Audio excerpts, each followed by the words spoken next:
I'd be home by 9. Hell, I tell her that most of the time. Whoa, baby, don't know, won't hurt her too much.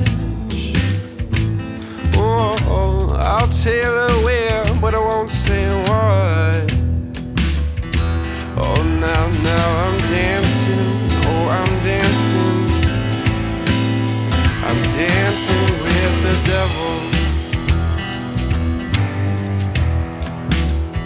Oh, now I'm dancing, oh, I'm dancing. I'm dancing with the devil.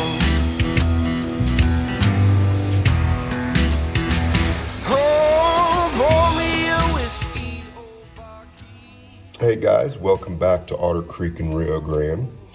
So this is going to be the first structure build of 2023. This is a turntable. It's the Scale Structures Limited Sterling, Colorado's turntable. Now I don't know that I will film everything I do. I do plan on kind of showing you the completion of each step as I go. So the first thing we'll discuss, just in case there's somebody out there who has this kit and hasn't built it yet, maybe I can provide some guidance and help as we go. So the first thing I did is the instructions and all of the drawings for it are on kind of like some kind of strange wax paper stuff that to me was kind of unruly. So I threw it up on a printer and printed all of it, and then that way the original instructions stay the way they should and can go back in the box. They provide you a list of all the parts. They got a number associated with everything. Unfortunately, they don't provide a detailed drawing of what each part looks like.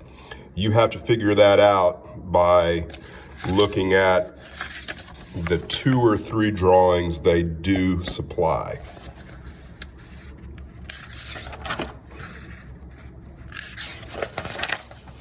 So you can see they give you kind of a down view and a cross-section view, and there's some detail here and there, but you know, whether or not you can completely understand how this thing goes together is yet to be determined, because you don't really know exactly what you're dealing with. And I have read through the instructions.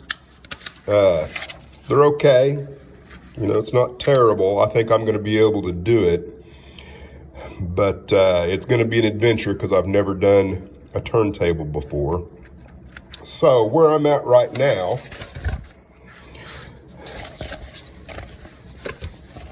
the first thing they have you do is build the pit in this paragraph right here. 0 pictures of the pit whatsoever. They require a 1/4 inch, a 1/2 inch, and a 5/8 inch 1 foot square of plywood. I don't have the 5/8 plywood, so I've skipped this step, which shouldn't have anything to do with what's going on with the actual table itself. I plan on getting this plywood probably on Monday after Christmas. You can see I've stained all of the wood, and I've got a bunch of little bitty pieces of wood in here. I used rail brown, the Hunter lines, not rail brown, tie brown, and pretty much all that is ready to go. It just needs to be cut to whatever lengths they need for the rest of the build. The next paragraph after staining all of the wood has you glue the pivot base or the pivot post to the pivot base. It's kind of threw me for a loop for a minute because the person who had this before me I had already done some work on it, and I thought this was all one piece, and I was looking for a different pivot post for a while, and I figured out he had already glued that together, and it looks like he did a decent job of it. Now the next thing in the same paragraph that you need to do is epoxy on the left half and the right half of the bridge to the center piece. And it needs to be straight.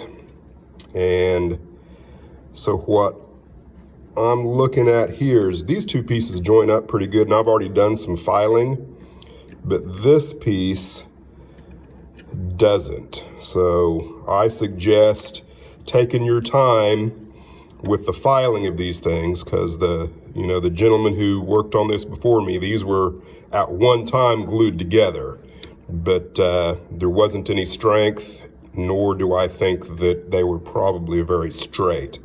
So I'm going to continue working a little bit on this to make sure that all of this is one nice straight edge. So the idea, of course, is that the top of the turntable here is the same level all the way across the top here.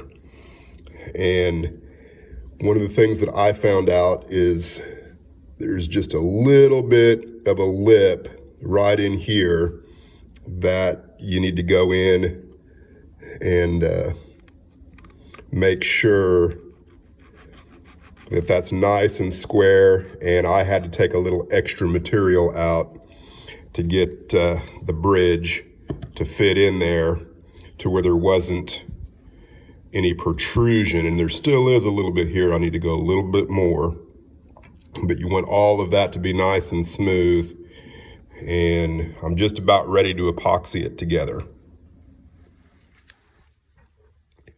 I thought I'd show right here how just that little bit of metal right there is not square, so it's not allowing the other piece to come in here and fit properly. So you need to take just a little bit of this material out there with a file. So here you can see the difference, how I squared that off. And I might have went just a little bit too far with it, but I think as long as I use a straight edge, when I epoxy them together, it'll be just fine. Now the instructions say that when you go to epoxy these three pieces together, that you're supposed to lay it down on its face, on a very smooth, flat surface. To me, this would be the face, but you can't really do that because you've got this right here, which would prevent anything from, being smooth and flat. So what I'm going to do is make sure that when I glue it, it's a straight edge all the way across there. That's my goal, is to get everything perfect from this end to that end, as straight as I can. Then, as it's gluing, put it to where it's top down, and maybe that's what they meant by face. But I don't know, that just, to me, that doesn't seem like, I would use the word top, the top of the bridge. And then try and keep everything nice and straight that way with some 1, 2, 3 blocks. Because you can't even turn it over the other way, because there's, let's see if I can show this, there's some protrusions on the back side of that would also keep it from laying flat down. So the only way you can really get this to lay flat is the top side of the bridge. The instructions call for 2-part epoxy to attach the 3 halves together. I used this Gorilla 5-minute epoxy, hashtag not sponsored, and I'm not sure that it's going to work very well. It says it has 3,000 psi per square inch or something grip strength, My issue with this stuff is that the hardener and the other part, whatever it's called, they don't come out at the same rate when you push on the plunger. The clear substance comes out twice as fast as a hardener, and I'm just not 100% sure that you're getting the 50-50 mix that you're supposed to get with it. I guess we'll find out. You know, you also have to use twice as much, or probably 5 times as much as you need to get enough of the hardener to come out to mix with any part of the clear stuff.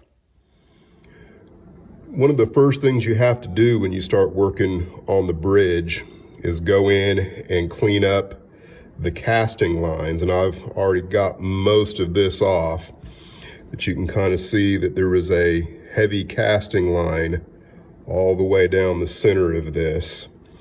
And you just want that to be nice and smooth. And any other imperfections that will keep this from mating up with this needs to be taken care of. And then once you're ready to actually epoxy things together, I like to go in and with some 80 grit sandpaper, make some gouges in it that the epoxy kind of has something extra to dig into. Now the top of this one, I've already completed. I've got all the casting lines off of it. And again, with that 80 grit paper, I actually made kind of a cross hatch because eventually I will be gluing wood strips onto this, and I want there to be something for, I'm assuming that I'll probably use super glue for the wood on top of it. I don't know yet. I don't really want to use epoxy, but that will give whatever I do use some tooth to bite into that white metal. And if there's any questions, you know, that this piece right here indicates that this is the top of the bridge. The instructions don't clearly show that, but it's not difficult to figure out by looking at the pictures. All right, there's the bridge, gluing up and drying. You can kind of see what I did there. I just sandwiched in between 1, 2, 3 blocks. I sure hope that epoxy works because I have my doubts. So that completes this paragraph and that paragraph. And we are now ready to start working on the pivot tower, which is this area in here. All right, the next step calls to use an 1/8 inch drill bit and drill through the base pivot block, and these act as, I guess, the pivot and the bearing. So here I go.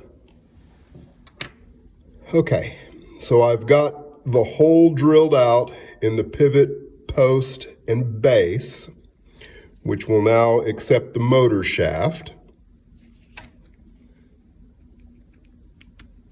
Pretty good, spins fairly freely.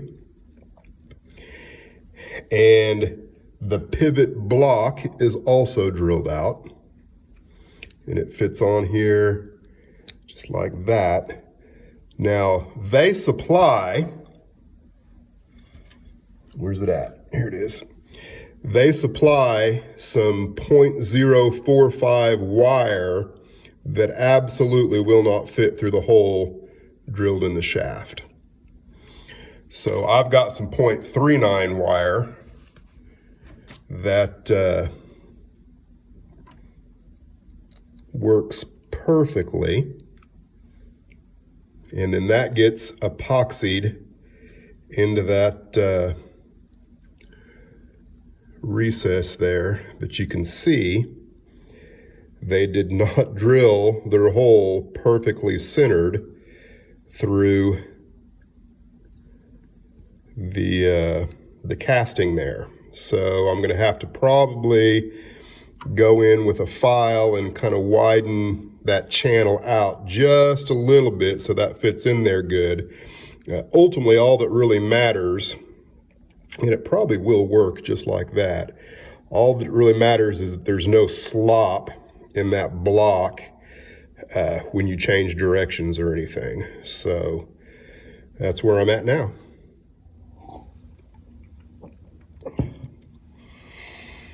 All right, good morning and welcome to day 3 of the turntable build. So I'm ready to epoxy all of this stuff together, and my bridge girders now have dried up, fairly solid.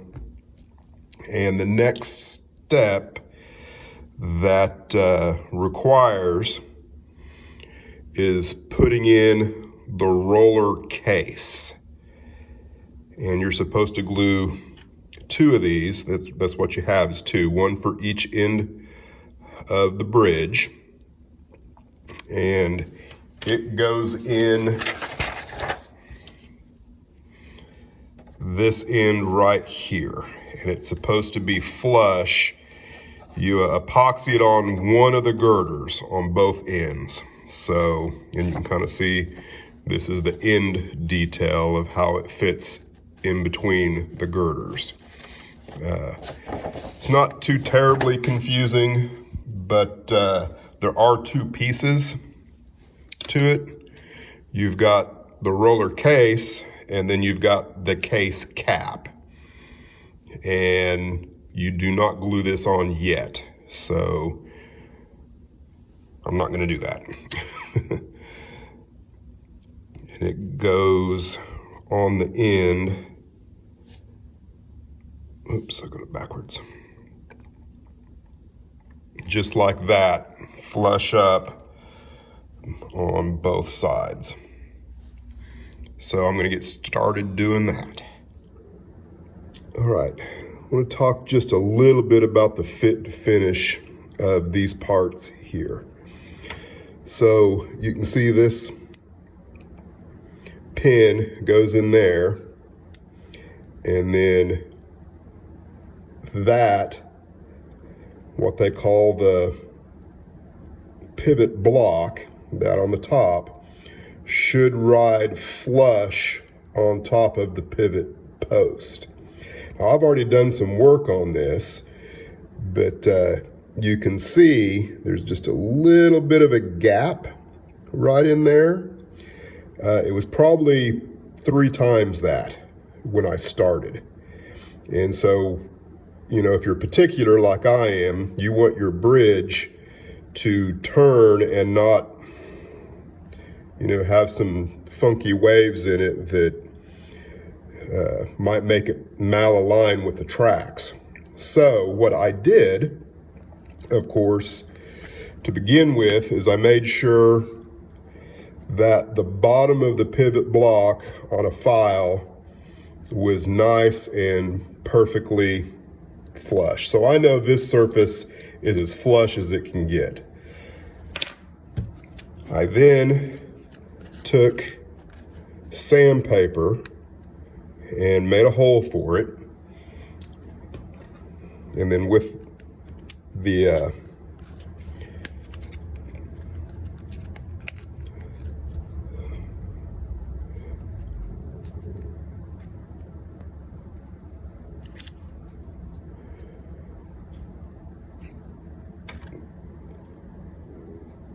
now you can turn, if I can find the right edge, you can turn the pivot post against your sandpaper, and then that's going to take, hopefully, the pivot post down to where it will be nice and flush. And of course, you also have this to deal with. It's kind of hard to see, but you know, it's going downhill from right to left, how they drilled it. So that's another thing to have to kind of contend with. And all that is to say that, you know, pay attention to this kind of thing when you're putting your models together, because there's always imperfections in the castings and everything. And with just a little extra effort and time, you can make things fit better than just putting them together straight out of the box. So the bridge is glued together now, and I'm fairly happy with it. There's one more little thing that I want to point out that is going to be a little bit of a struggle, and that's when you put in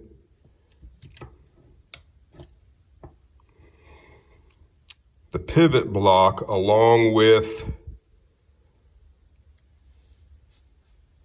the gear rod. As you can see, you have a lot of slop in every direction. So getting that epoxied in there in a way that everything's running level from all the cardinal directions is going to be a little bit of a struggle, but I'll figure it out, I guess.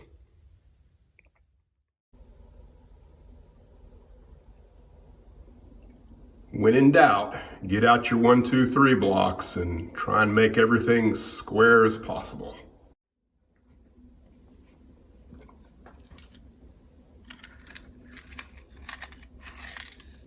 So I've cut 120 3-foot ties for the pit. This is the inside of the pit where you have one single rail that goes around I guess it's a 9-inch radius curve. That was fun cutting all of those. Thank goodness for the chopper. All right, guys, I think I've gone about as far as I want to go without actually building the pit. So this was all, fairly straightforward. I went ahead and put the motor shack on. And I don't know if you can see it, but there's some angle iron braces underneath there. And I just use super glue for it. I think once the rest of the 10x10 ties get put on, they will overlap just a little bit and help create a little extra strength. So I don't want to put anything on the actual bridge yet until I see how it's going to fit inside the actual pit. And the other thing that I need to figure out is exactly how I'm going to get power to the rails. And, the way they do it in the instructions is you bring one side of your power bus into this little thing right here. And if I understand right, you wrap wire around that a couple times, create some kind of loop that you then solder that fits on top of this, and so it makes constant contact and won't bind as this turns around on top of the gallows, which is up here on top of the bridge. And then the other rail you're supposed to attach in here on the inside of this wheel casing. And then somehow or another, it actually through this wheel, if I understand right, is getting its power from the rail that's in the pit. I would just as soon not do any of that because this looks kind of like a good way to not have contact all the time. The one on the inside of the rail, that's going to light up the entire bridge the way I'm looking at it. So what I'm thinking, what I would like to do, see if I can show this. If I can come up with a way on the inside of the pivot post to get something flexible that I can wrap around there, then have two of them, one for the rail A, one for rail B, and then have that go straight down through the base, and then the scrapers go on to my little copper bands in there. That's what I would like. And then, switch the polarity with a frog juicer of some kind. But I'm not ready for any of that anyway. I just need to start thinking about it because I don't really like this right here. That's all I've got time for on this video. There will be at least a Turntable 2 video. There might be 3 videos, who knows? So stay tuned and thanks for watching. With my keys in my hand. Tonight I'm gonna